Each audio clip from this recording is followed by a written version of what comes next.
Autosportistu sacensības Tepera kartingu trasē ir jau ierasta lieta, taču šoreiz viņu vietā stājās motosportisti. Proti Smiltenes pusē pulcējās un par godalgotām vietām cīnījās mopēdu un skūteru braucēji.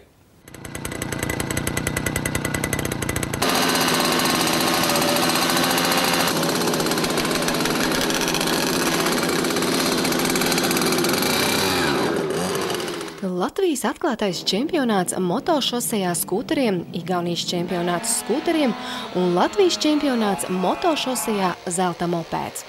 Šādas sacensības aizvadītajās brīvdienās bija iespēja vērot smilteniešiem. Ja skūteru klases dalībnieki savulaik jau tika uzņemti Tepera kartingu trasē, tad zelta mopēda dalībnieki pie mums startēja pirmo reizi. Šādu iespēju smilteniešiem piedāvāja biedrība Mazmoto Racing Team. Es kādreiz braucu 20 gadus atpakaļ šeit, un bija tāda vēlēšanās atgriezties, un arī zinu, ka šī trasa ir ļoti tehniska un tādā motoroleriem un mopēdiem piemērota. Un visiem ir interesantāk braukt dažādās vietās nekā visu laiku vienā un tādā pašā. Tāpēc šogad izdomājam, ka jātaisa viens posms arī šeit ir. Kopumā 6 mopēdu un skūteru klasēs startēja turpat 80 dalībnieki. Atsevišķās klasēs dalībnieku skaits pārsniedza skaitli 20.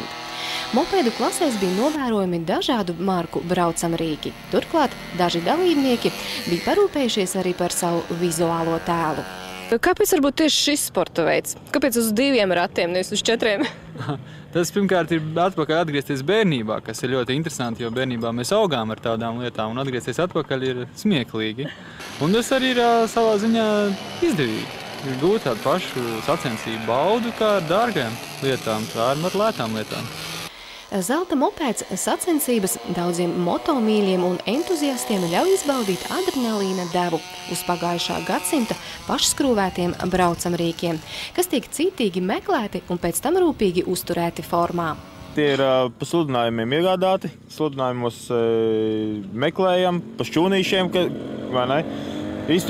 Kas iztīra savas garāžas, šķūnīšus, no tiem atpērkam detaļas un tādā veidā pamazām paši skrūvējam, mēģinam, eksperimentējam. Man pašam bērnībā tāds nebija pieredze, nebija nekādas skrūvēšanas, jā. Un tad tā mēģina, ko var dabūt no viņa. Jā, un aizraušanās savā veidā. Protams, jā. Puiši un tehnika ir ļoti pašsaprotama lieta, taču šajā lauciņā savas spējas un pat ļoti veiksmīgi pārbauda arī meitenes.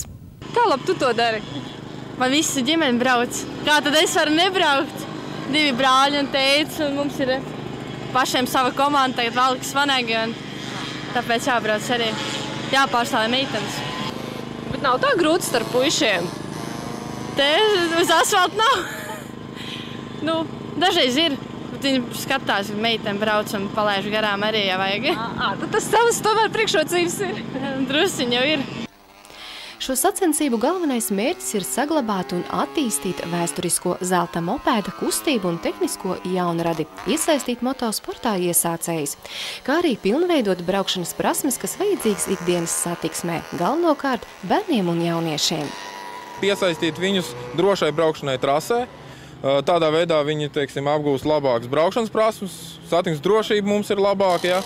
Viņš, teiksim, trasē labāk iemācās pārvaldīt to motoroleru, visādās dažādās situācijas straujāk bremzēt, pātrināties, tur apgūt, kā saka, savu to mototehniku pilnvērtīgāk.